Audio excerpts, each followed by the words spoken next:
Welcome to the Innovators Breakfast. This morning's topic is all about passion. Given that we've got Valentine's Day around the corner, I figured it would be worth just finding out a bit about what drives you and what motivates you. And in true kind of Innovators Breakfast fashion, we've got some sort of very quick icebreaker lined up, where everyone also gets the chance to share their ideas. So I'll go first, and then as always, we'll hand over to someone else. I'm going to hand over to Alex, who'll then hand over to someone else, and please continue that thread until everyone's had the chance to kind of share their ideas. And the opening questions that I wanted to kind of put out there, which would give us hopefully plenty of food for thought for the rest of the conversation, was sorry, what are you really passionate about, and what does that passion then drive in your life?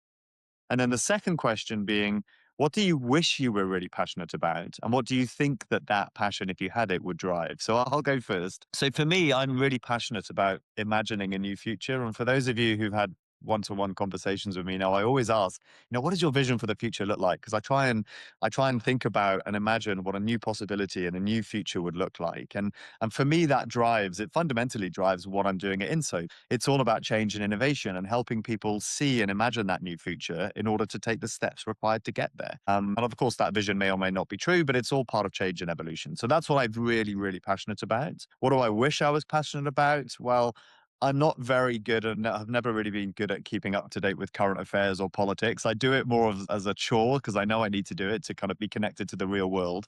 So I kind of wish that I just inherently had more interest in what was going on in politics. But I equally know then that might also kill my creativity and some of my kind of big dreaming vision of the future. So I'm not sure that would necessarily drive a better version of me, but it's something that I feel that I wish I wanted. Anyway, that's my answers. I'll hand over to Alex. So yeah, what are you really passionate about? What does it drive? And what do you wish you were passionate about? And what do you think it would drive?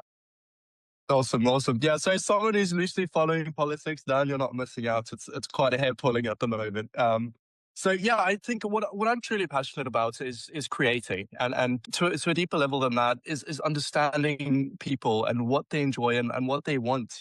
So I suppose the intersection is kind of business, people, leadership, and technology, leading to kind of Dan strands. Yeah, so what that drives is ultimately me, right? Because the way I gauge a successful day is the degree to which I'm able to enact that passion, right? And how closely I can follow, is this going in the right direction of creating what I'm passionate about, which I'm very lucky because that is INSO. So being able to work on that all day is truly fulfilling and kind of makes it a lot easier to even things that you're not really passionate about, like do them with enjoyment. What I wish I was more passionate about, to be honest with you, I can't really sit still and focus for more than like 30 minutes. So the analytical side, like if I could be a quant for a day, I wouldn't mind that, like in New York somewhere, going like crunching the numbers and, being able to optimize any scenario and understand all the variables. But I think again, this passion would lead me to being in a dark room somewhere in a big corporate warehouse.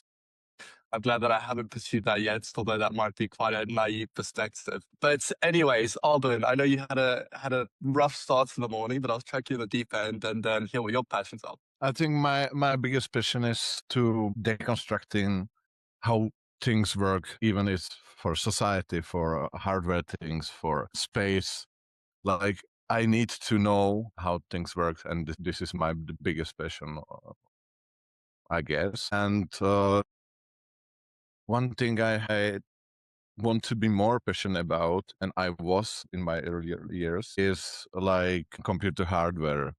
Because when I was 20, I can go to the shop and buy a lot of things and set up my computer altogether. And now when I look at this hardware, I don't know what that means at all, because it's going too fast for me to keep up with that. So that's for me. Nice. Pick someone else. Okay. What about Albert?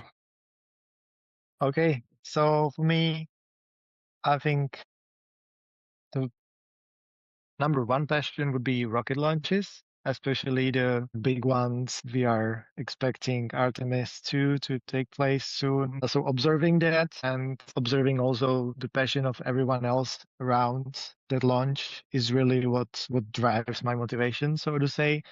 And to be actually able to work in space, I think this is a really nice fuel to drive this motivation. And what I wish I were more passionate about will be probably music, because I used to play the trumpets, but recently I didn't have that much time to continue playing, or at least practice on a regular basis. But I think music is something that really boosts your imagination and creativity. So that's something I would really wish to get back to and be more passionate about. Yeah, and maybe I'll choose Stefano. Thank you, Albert. No, very interesting what I heard. It's hard to summarize the passions because I probably have too many. But I was very interested by what Arben said. Probably one passion that summarizes many of others is that I like understanding things. There can be human beings. In another life, I would have been a philosopher or a psychologist, somebody that studies how people behave. And this is why, in the end, I ended up from my economic study to do marketing, because I found it fascinating how discovering insights, discovering what people need and how to convert innovation into something that is not naive, but really grounded on something real. My recent passion is personal financing. And I really wish I would have discovered before how to, save money and how to make it work for you at the point where it becomes not only a pillar for, the older age, but frankly, is very fascinating. Again, understanding the dynamics of how finance world works, what happened in the then we are a bit different because I'm also passionate a lot about politics and what's happening in the world, despite these are not the best, most exciting moments. But finance is just another lens that reflects what's going on in the world, and I found it incredibly interesting. Amazing. So I pass to Tom. Good morning, everybody, and thanks to Ben and the Walkabout community for bringing me here. I'm currently really passionate about the music of an artist called Rosalia. I think her album is the best album I've heard in my entire lifetime, and I'm 60. Next month, I'm going to a birthday party in Barcelona, and for the first time in 15 years, I'll step inside Sagrada Familia with my stealth earbuds in, aka hearing aids, and leave my family behind and sit in a chair in the middle of the church, look up at those tree branches with the light coming through, and listen to her voice. Work-wise, I just did a self-exploration aided by AI, which in my case was the latest Claude Opus 4.6. Dan Pink just put it up, who far more famous than me or many others, but kind of similar life stage. Got a body of work, kind of have a whole bunch of things that work, pretty comfortable. And the whole thing has left me very challenged about finding something to be new and passionate about. And the honest answer to that is Claude was bang on, is I need to find something that scares me, that I'm not an expert in, and that it's non-trivial. I'm learning to improve my French, but that's trivial, right? But, I'm thinking, just listening to Alex as I came on, is I need to be around young people. Like my friend Chip Connolly kind of almost invented the term reverse mentoring when he went to work at Airbnb. I'll finish by saying the what do you wish you were passionate about? I'm a positive guy. I don't have regrets. I don't look backwards. So that question doesn't resonate for me at all. I don't know who to pass to because I came in a little bit late. So if one of the moderators can pick somebody. Yeah, Sue, you haven't been. I'm keeping track, Lucy. Yeah. Thanks, Stan. I don't mean to be repetitive, but I guess we've got quite a lot in common. So there's a few themes running through already. I'm into finding practical solutions and making things work better. So both technically by writing software, well, that's the way we used to do it anyway, and making efficient processes. But I also do that with a political lens. I've got roles locally trying to sort of influence change as well. So that's probably my passions. What do I wish I was passionate about? Creativity, again, finding time to be, less analytical and, a bit freer. Was it Albert mentioned a trumpet? I'm actually getting my French horn fixed at the moment, so maybe I will get there eventually. But... There's a music theme here. We should start some sort of Innovators Breakfast band. Yes. Jamming sessions, right? I'm not sure I can still play it, but we'll find out soon. Our past, I don't think Armin has been. Hello, everyone. Thanks to passing out. Good morning, everyone. If I want to talk about the passion for now, in the current passion, I'm into the education and implementation of creativity in education. different types of that, different tools of education, how we can, just transform our ideas, how we can transform our thoughts to other people, and teach and learn, the innovative learning, the innovative teaching, and stuff like that. But what I wish to be my passion, and I'm working on that. Actually, I want to see some courses and read some articles about that, is FinTech and innovation in finance and technology, the bond of finance and technology, and the innovation of that. I'm zero in it, but I think it can be my passion for the future, the mixture of creativity and innovation with FinTech. And thank you. If I want to pass, I want to call Ben. Thank you very much, Armin. And thank you. It's a pleasure to see you all. I'm really struggling. I've been grateful to be left so late because I still haven't. I've got a couple of things, but the question of what am I really passionate about? Well, I'm also enthusiastic about rockets, but don't consider myself sufficiently qualified to admit it very much. But I'm also passionate about bringing people together, and especially noting how you opened the conversation, Dan. I'm passionate about my wife. What I wish I was passionate about was demonstrating that more effectively. So a really big win for me at the moment will be figuring out how to make the most of what will be our 20th Valentine's Day. So that's a sort of urgent priority for me at the moment. I'm keen to get better at it, but as you can probably tell from the amount of preparation and effort I've put in, the mind may be willing, but actually I haven't done a good job yet. So I'm looking for tips. You need to get off the call and go and buy some flowers. That's top tip number one. I'm procrastinating very too. welcome. Follow up in chat, but thank you. That's it. Amazing. Who's next? I think that we've got Doug hasn't gone, and James I'm tracking. I'm trying to keep note of this, but if you haven't gone, please raise your hand, and I'm tracking Doug and James. So James, go next. Hi, everyone. Nice to meet everyone. Thanks for the walkabout intro into the group. So what am I passionate about? So I think creativity, is something I've always been passionate about. Started as a photographer, went into design and brand, and ran my own agency for a while. But what really excites me about creativity is collaborating with other people I don't know their skill set, or come from a different life background, or whatever it is. That sort of diversity of thought piece is something I've always been passionate about. I think it's always why I've sort of been attracted to working with scale-ups and startups. So that's sort of my passion. What I'd like to be more passionate about is being more organized. It's just that my brain just not very good at that. I've forced myself to be organized enough, but I would love to be a fully fledged professional systematized person, but I'm just not that person. Yeah, I'm passionate about helping people with their project, particularly change makers, people who want to change the world, make it a better place. And if I can help, because over the years I've built up quite a network of people, so that if I don't know how to help, I maybe know somebody who does. I'm also passionate about understanding the world. How does it work? Why does a brick fall? It's not read any physics book yet. They always fall in the right direction. How do they do that? It's in other bits of science, consciousness, AI. What I wish I'd be more passionate about, I sort of drew a bit of a blank there, but being more organized. Like I did set myself a rule of removing 10 unwanted things from the desk before each day starts, but I've never managed to get to the 10. I get distracted by something else, like a bit of carpet. I really don't need that. I mean, there's no shortage of Twizzlers. And roundabout got my famous Brolly drone, and so my office is sort of full of stuff that I don't strictly need, because it's not going to rain inside the office, I hope. Anyway, enough for me. Thanks.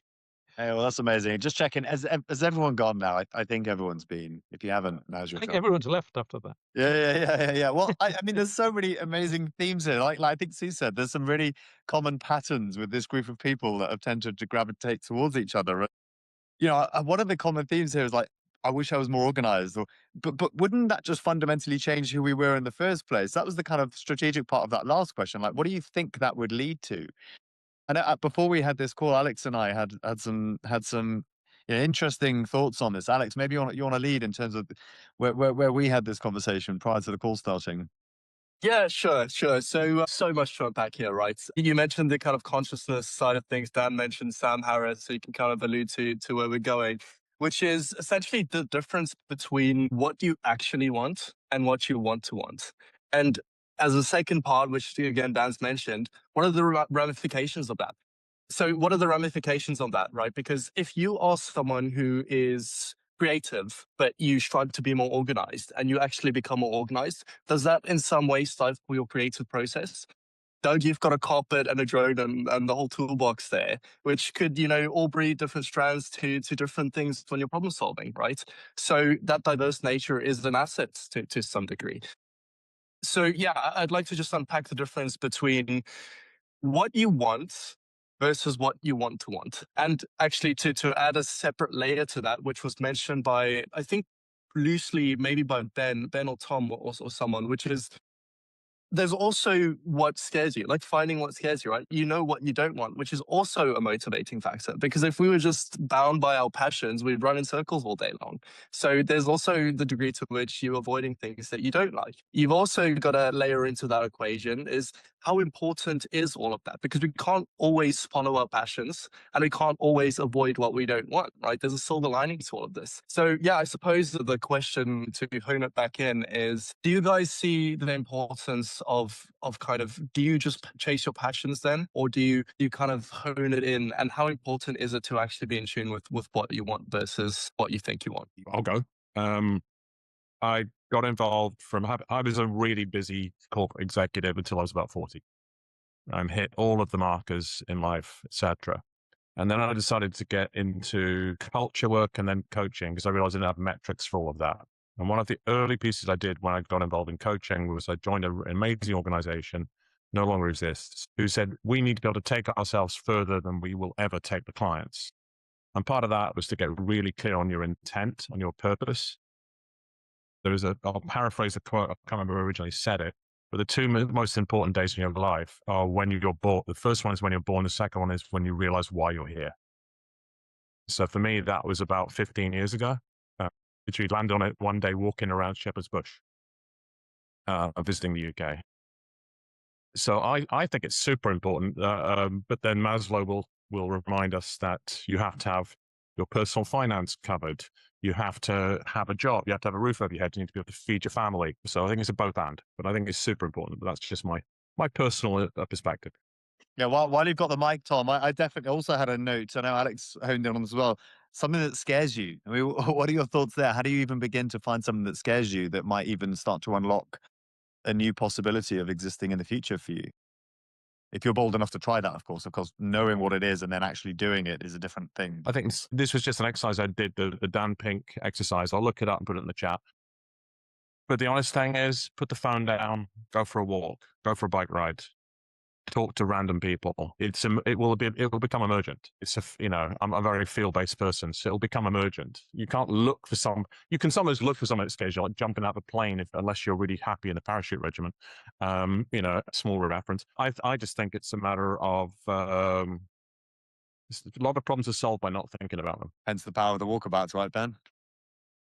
Does anybody else have any thoughts on what Alex said about the knowing what you want and kind of not knowing what you don't want, sort of thing? I would say that quite often you find the solution to problems when you're thinking of something entirely different. It sort of loosens up the brain. When it was like trying to remember somebody's name. It can be really hard. You're locked. But if you think of something else, then the name just drifts into your mind within a day or two. So yeah, I think having a number of irons in the fire I like, so that when I'm thinking about one, I end up with solutions to one of the other problems. So for someone like Armin who wants to find a passion in something quite niche like FinTech, what are you doing to, I'm sorry, I'd like to kind of unpick that. What was the trigger that caused this new or potential passion in your mind that you've now committed to going down? And what are you doing to kind of enhance that? What are the practical steps that you're taking? It was, it was a really challenging question because I was working at first as a registered nurse in the operation room. And after that, I thought, this is what I don't want is nursing. So what I want is innovation and education. So I counted the invention, patent, and stuff like that, and the education format of that. But now I think that what innovation is FinTech. And the trigger was, I think my brother, because my brother is trader and always knows about anything in the world that's related to finance, any news that's related to finance. And when I was reading an article in the McKinsey & Company, it says that everything in the world of innovation, education, hospitality, everything in any industry just related to finance. And you can, just predict everything, know what's happening in the world. As, Doug said, that I want to find that what's happening in the world and how the world works. I think finance and innovation in finance and technology and finance can be the key of that. So I'm just, reading about that in the phase 0. I just want to, get familiar with that. And then after that, see some courses and stuff like that. Nice. And one of the common themes that I picked up from listening to people was the passion that they mentioned that they wanted to have was often something that they had before in their life. For any of you who kind of answered with that, I used to do this. Maybe Albert, you said you used to play music and you didn't, but you've got this burning desire still. Just, unpack that a bit more. Why do we lose those passions? Yeah, go. Yeah, I think it's lack of time and maybe switch of motivation. And maybe I used to have the playing the trumpet connected with my youth. So maybe when I got older, I kind of switched from that to pursue something else. And this passion kind of got into the back of my mind, that's so to say.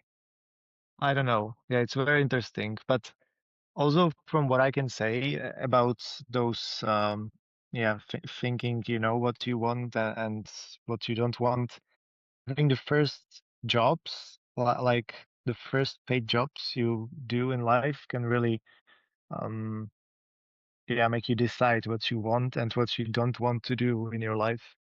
Because, for example, you have these jobs like working in a KFC or McDonald's, and then you're like, yeah, so I'm passionate about a piece of that experience, but maybe I know that this customer care thing is something I don't really want to do in life anymore.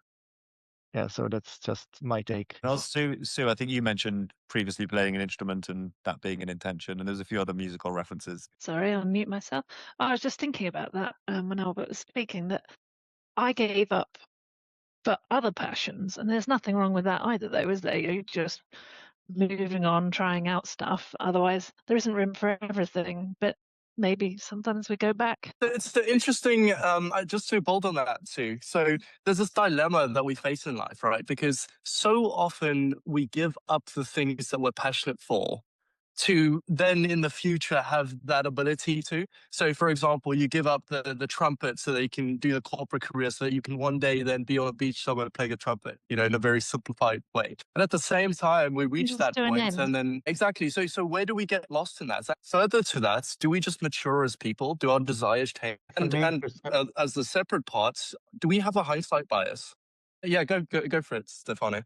I don't know. I think speaking for myself, you reach a moment in life where you need to mix your passion with a certain dose of pragmatism. At least that was my case. I had to make a living on my own. I didn't have any kind of support from my family, I just got a mother that paid for my public studies. That's it, right? So, and I guess there are millions of people like me that at a certain point has to find a good balance between something that you like to do and something that at the same time can give you bread on your table pretty soon. That's the thing. And I was lucky to find in my studies the passion for marketing, as I explained, right? Because many people don't find that. Somebody said that the first job serves to discover what you don't like. My very first job was practicing in an accountant studio. The most horrible 2 years of my life. Really, I didn't understand anything but understanding. The only thing I understood was this is not what I want, right? So at least it was something. I knew how to diverge from that. I don't know if you guys are familiar with the tool. Probably people that are coaches here knows very well, called Ikigai, and I practice this in a personal branding workshop that I have the opportunity to lead. And this is very resonating maybe in this conversation because at the end, out of the many passions you have, at the end, what people need and what can you convert in a source of income is the exercise that, call it pragmatic, call it less romantic, but is also, in any case, it's starting from your passion. So it's still making your passions in action, right? There will always be things that remain an hobby. And to me, it's good that they remain an hobby because you also need an escape. You need your life, but it's also good to have exotic island where you can go from time to time with your hobbies and passions, right?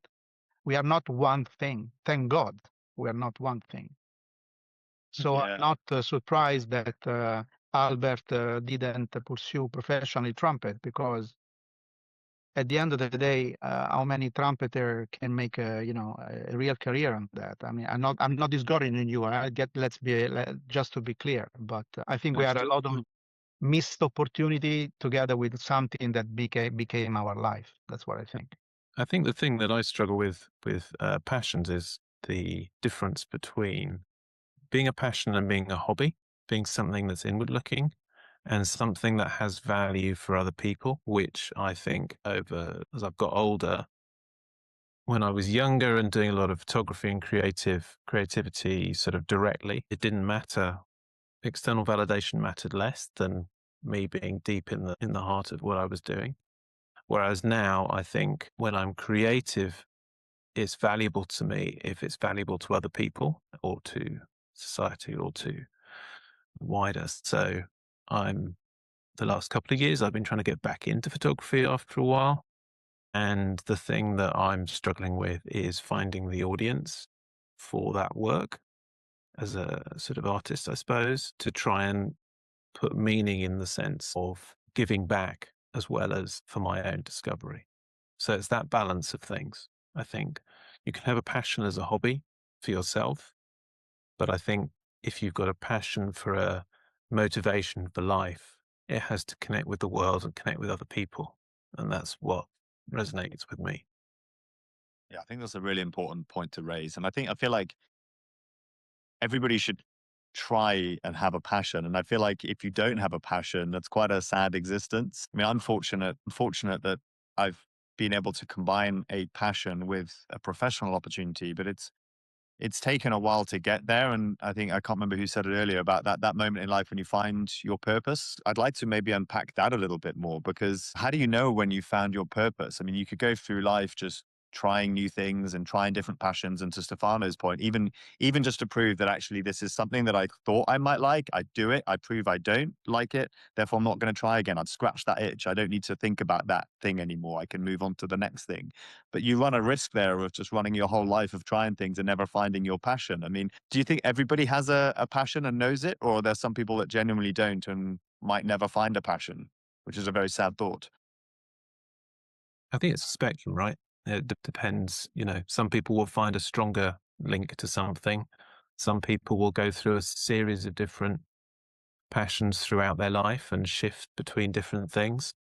And it depends on your mentality, I guess, and your sort of outlook, how important that aspect is. For me, I do think it's going back to the Ikigai thing that, where's the intersection of what society needs, what the people around you need, and what drives you. Somewhere in that intersection is the motivation to make it into a cornerstone of your life or to just have a fleeting involvement in it and move on to something else. To your point, James, and someone mentioned it before, the kind of Maslow's hierarchy of needs, right? Like maybe passion isn't the silver bullet that you want it to be. Like maybe because ultimately you're really isolating the top, the like self-actualization part. But if you've got the base needs, the kind of the hobbies, you've got 4 or 5 hobbies that you're not really good at, you kind of enjoy every now and then, you put them down, then you dust off the trumpet again and you kind of play a couple songs. But if you've got the base needs, so for example, good relationals with family, you do your exercise, you've got something that slightly gives you purpose, and purpose and passion doesn't necessarily have to be the same thing. Does that mean that you don't necessarily need as kind of in the isolated way that we're talking about it? Couple of hands raised. Yeah, jump in, guys. I think Stefano was first. Yeah. So I think that I would add the dimension to this conversation, which is courage. I think pursuing passions is not so obvious and natural for everybody. Otherwise, as you said, then we would be surrounded by hyper happy people, all fully realized and so on. And passions, by the way, changes also during the life. You can not necessarily have the same passion for all your life. But I think pursuing passions requires most of the time challenging your status quo, challenging the environment you come from. If you are the son of a great surgeon and your big passion in life is to become a surgeon, well, good for you. You might have an easier life than somebody else. I have a real admiration for people that pursue their passions despite all the odds, right? I mean, I did in my small portion, and I don't consider myself a hero for that, but I can imagine artists, I can imagine cooks, I can imagine really people that started from zero and put everything at stake. You this is also why when you're younger is easier, because probably you have a level of inconscience, or you see that everything is possible, right? The more you grow up, at least that's what's happening to me. The more you see the risk of doing things, but you're wiser, let's say. So to back to your point, Dan, I don't know why people don't pursue the passion, but I think that not everybody has the same, not only the same opportunities, but sometimes also the courage, and you just stay where you are and think you find your comfort zone with a bit of regrets maybe later. I see many people like this, unfortunately. Armin, your hands up. Yes, I think Stefano was right about courage, and that's one of the most important key factors to finding our passion. A month ago, I was reading a book by Simon Sinek and Peter Drucker. It was Finding Your Why for you and your team. It was not 100%, suitable for this discussion, but I think the first stage should be how we can find our why, and we have the opportunity to pursue that. As Stefano says, for example, I have a passion to become a football player, a great soccer player, for example, in Manchester United. I don't have the opportunity for that. I don't have, the suitable age for that. Finding the suitable and, finding the real passion, I think, needs that courage and logic. Yeah, I agree. Yeah, we would all be professional athletes if we could, potentially, with the paychecks. But yeah, Tom, you've got your hands up, or hand. Following on from the previous person who was in, risk profile of an individual is really important to consider. The firm I used to be with, we designed a risk indicator for a scale from 1 to 10. And the bottom line is we'd say, if your risk profile is 6 or below, and you keep talking about doing something scary or starting your own business, quitting your job, starting a business, being an entrepreneur, you're not going to. Just get a good job, right? Harsh feedback, but true. So I see this all the time with people who will have instinctive risk profiles, but other people will be situational. So it can change over time. The average startup entrepreneur is 45 because they've got to a point in life where they don't have the same need to build those foundational elements to give themselves the basis of what they need. They're at a point where they can take more financial and other and identity risk and ego risk and all that kind of stuff. So I think risk profile is really important. Some people bravery is in the eye of the beholder. Brave to some people is walking a different route to work. Bravery to other people is I'll mortgage the house and I'll be homeless if this startup doesn't work. So I think risk profile does fit in. In short, be okay with yourself, whether or not you find passion and purpose. If you're passionate enough about finding it, you'll find it. It's really interesting about the average age of a founder. I assumed it would be way younger than that. Check that out a bit more. Yeah, a lot depends on opportunity. For example, when I was at school, I did the lighting for school plays, and that never gave me the opportunity of being an actor. And I've got relations who were actors, and it's something I've wanted to do, but really felt I didn't have the opportunity. Although now I'm wanting to have a go at some of these things. So another element of all this is having a bucket list, things that you want to at least try. So I want to, for example, do stand-up somewhere, not as a career, but just have the courage to stand in front of people and hope that they laugh. So on that, Doug, we know a guy, Mark Cohen. There's probably a few people in the audience who know him, who actually Pretty much. I wish he was on this call because he did it. He said, "What was the thing I was most scared of?" And he said, "The idea of standing up in front of an audience and making them laugh was the scariest thing I could imagine." And he put himself on a startup academy, a stand-up academy, and has now fallen in love with it. And he's like, professional investor, but his hobby has become this like deep passion in his life that was a fear and is now something that he's doing. And he's trying to, and he doesn't want to become a professional, but he's kind of got the bug of challenging himself. So, Doug, I'm definitely going to introduce you to Mark afterwards because he may give you the inspiration you need. But yeah, Ben, you've got your hand up. Thank you. I'm fascinated by concepts like Ikigai and finding your why. And I think they're really useful sort of frameworks for guidance. But the experience, the sort of my practical experience is just that it's very hard to plan for this stuff. A lot of it just happens, and you've got to you either sort of pay attention and notice when it's happening, or you walk on by. So I think it's helpful to have a sort of very high degree of receptiveness for unplanned opportunity. And just in my own case, but I think in quite a lot of other people's cases as well, I've noticed, the relationship between my plans and what happens is fairly weak. I've seen, broadly speaking, every now and then I get something right, but it's not that often. More often, it's just some good thing happens, and if I'm smart enough, I get in on it. And I don't see a really reliable way to plan for that, but I think one can be receptive for it. Sue, you've got your hand up? Yeah, I like Ben's point there that you've got to be in the right place at the right time. So get out there. If you're not opening yourself up to these opportunities, then they may not be forthcoming. The other thing I wanted to say was about skill. So we're talking about passions, and they may or may not come to fruition. I would love to be a singer. I'm utterly useless, and that is not going to improve. You can practice your French, that may improve, but there are some things that you're just not going to happen. And I think that's where you see some tangible limits. Yeah, that's very true. Although apparently I haven't tried it yet, but these AI kind of voice enhancers are apparently pretty good. So maybe you can bluff yourself and bluff other people. Not in my shower. Hey, I just noticed we've got Jude joining the call as well, quite late, but welcome, Jude. And yeah, I guess to kind of bring you into the conversation, where this all started was we asked two questions.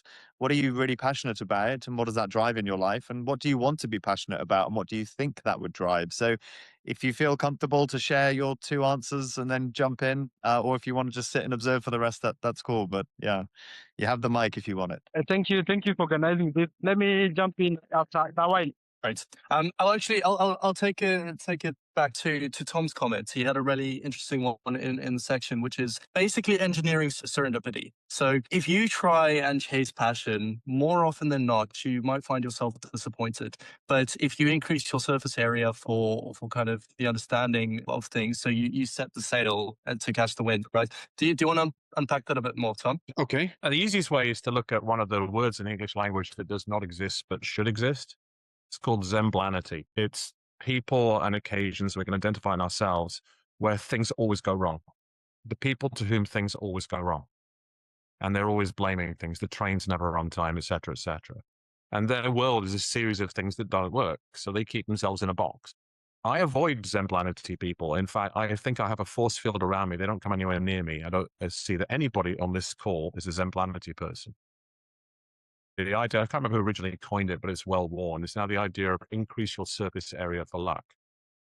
Ben and I met Ben because I asked a guy called Russell Dalgleish when I moved to the UK 8 years ago to introduce me to interesting people doing interesting things. And I met Ben at level 39, having a coffee. We just found ourselves a couple of ideas. They never went anywhere. Ben didn't like my ideas to do things, but we just ended up having coffee about every couple of months, Ben, in that location for several years. And then we've just been hatching cunning plans, thinking this might work to create something for years. And Ben is a master at increasing surface area for luck. Talk to him more about that, but or come on a walkabout. But Ben, I'm intrigued what these ideas you rejected are. Probably more that I just didn't understand them, couldn't do them justice. We should revisit them. So, I mean, I want to give a question to you all and just get a very quick fire answer from each of you. It's a hypothetical because, again, I like thinking about the future and what could be. But assuming that AI does significantly reduce the amount of time we need to work, and therefore assuming we find ourselves in a premature state of retirement, what would you do with all that spare time that you have based on the back end of this conversation? Do you double down on what you already know your passion is, or do you go out and look for new passions, or do you come up with something different? Go first, Dan. No. I'm the question answer here. I'm going to pick. Time to go to work. I mean, and I want that to continue. To anyone thinking of retiring, don't. I mean, give up your job. Yeah. I mean, if you don't enjoy it, give it up. But don't retire. Do more things, meet more people, and see what they're doing, and some of those will spring off ideas for you to follow up. I just think it gives more time to be more creative, to explore what's of value to other people, the community and society that we spend very little time actually focused on. You look at most of the organizations that are in operation, political, economic, commercial, they're mostly focused on processing a system to keep everything ticking over rather than creating value for individuals or for communities.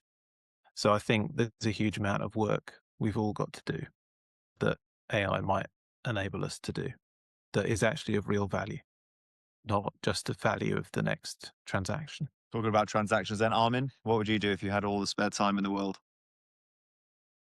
With that spare of time, I think I'm go meet more people, with new communities, new characters. I want to spread my connections with that.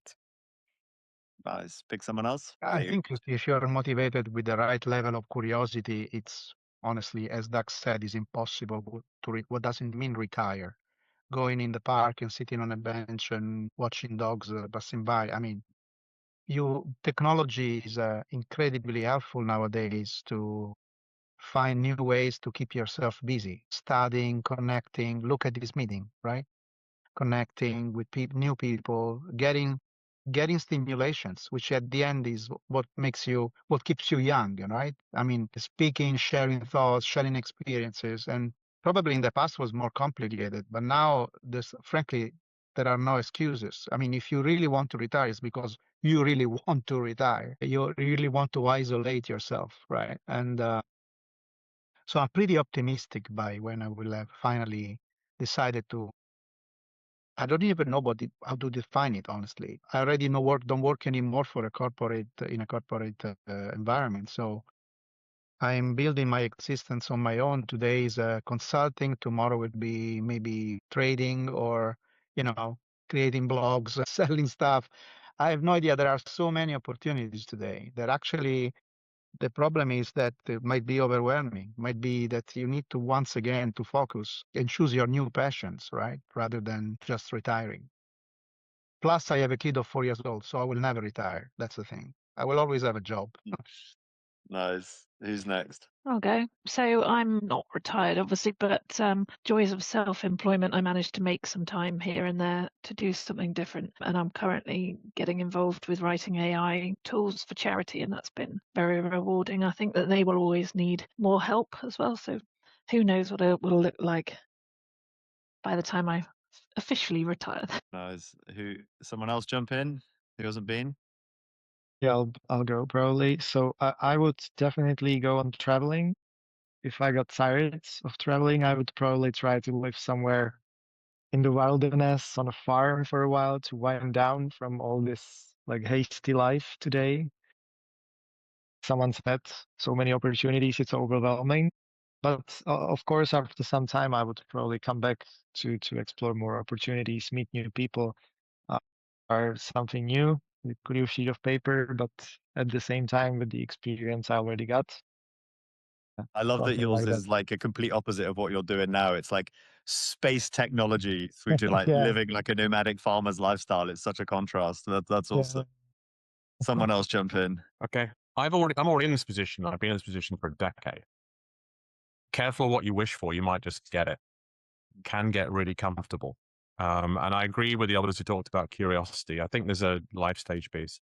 But I really do feel inspired coming on this, serendipitously coming on this call after doing that exercise yesterday, realizing the people who approach me for mentoring, and I do a lot of it, and I think there's a bravery in that. They're generally younger, less experienced. They look at my background, and they don't go, oh my God, that guy's really scary. He knows a lot of stuff. They go, I can learn from him.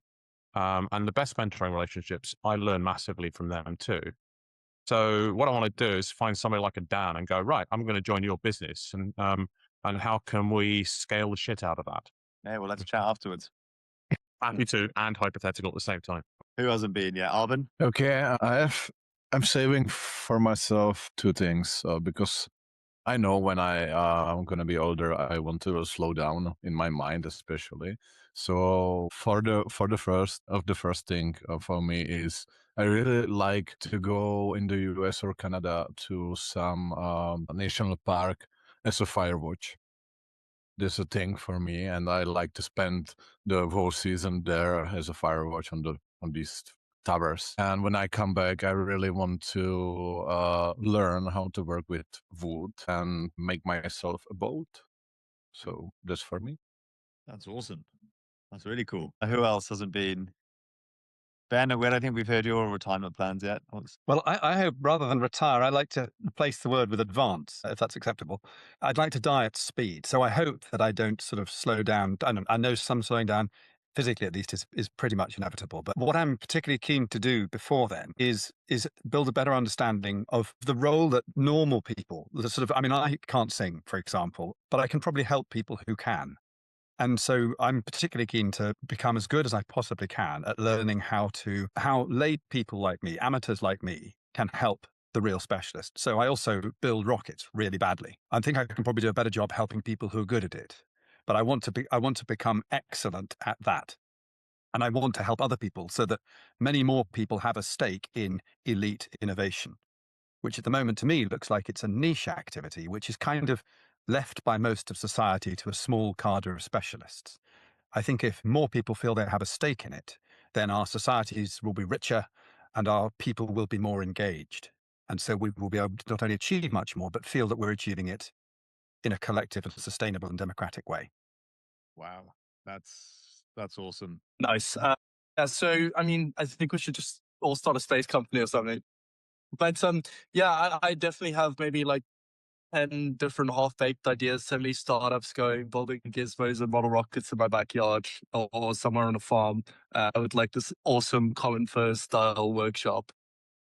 I think, Dan, just a quick one before you go. It would be an interesting, my 2 cents at least, thought experiment to see the second and third order effects. So when you're living that life that you wish you had, I can guarantee you after a while, once you've engulfed in it, there will be things from right now that you end up missing. So it's also worth balancing that equation and seeing and really enjoying the things that you're doing now, because there are like overlaps in that. But yeah, Dan, what's your retirement plan? 1 minute left of the call. Okay. Yeah, so I'll kind of wrap up as well. Amazing conversation. My mind is so just stimulated with ideas, but one of the things that I feel deeply passionate about and like the idea of kind of meditating on as I had more time is just understanding consciousness more.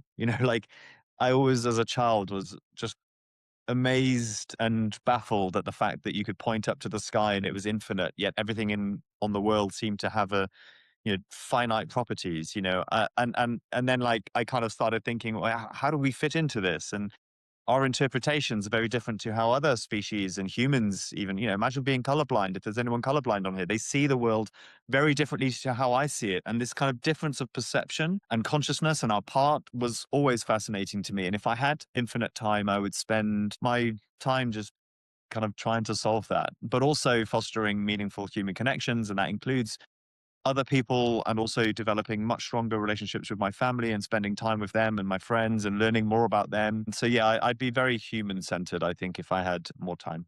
And hopefully AI does give us all this infinite spare time and we can start solving these problems and doing the things we love, because I think that would be an amazing world. Anyway, thank you so much. If there's any closing comments, get them out now, but amazing conversation as always. Thank you. Thanks, everyone. Thanks, everyone. Bye for now. Have a great day. See you next month.